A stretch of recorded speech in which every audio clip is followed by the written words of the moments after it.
Hi, Sam Hayes here. I want to say thank you so much for everything that I've been a part of this year.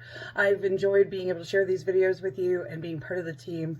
There's so much coming up next year due to the fact of we just don't know the decision between the NAR and DOJ lawsuit. We don't know what could be coming down the pike.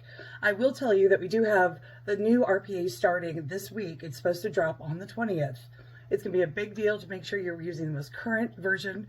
That's how your E&O and also the car forms protect you. One of the major things that's being included into this is that solar has its own disclosure. It's very similar to a combination of the AVID as the first page, like the first page of the AVID, kind of outlining about solar. And then the second page is very similar to the SPQ, where it's a yes and no questionnaire section with also the ability to explain more detail. As with any other type of thing, we need to have contracts, the transfer of the services, the leases, everything that there is to go with solar, we need to get gathered with your listing. So moving forward, I won't know if there is solar on the property. I don't go to the property.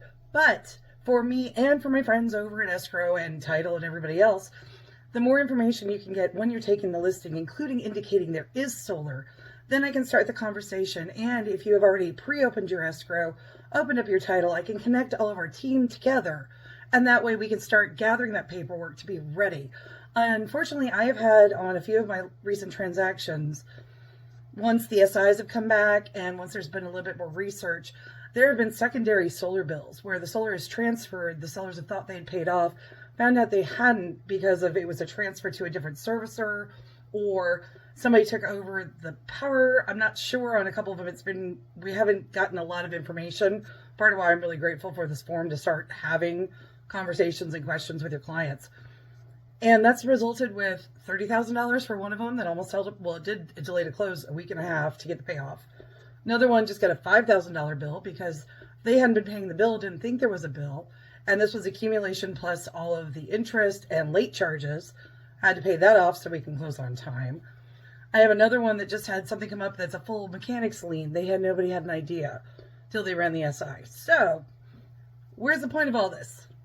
When you take your listings, which I know you're going to do a ton next year because it's going to be a great year no matter what, because we all make our own personal economy, we need to be talking about solar, and I would have the statement of information filled out with your listing.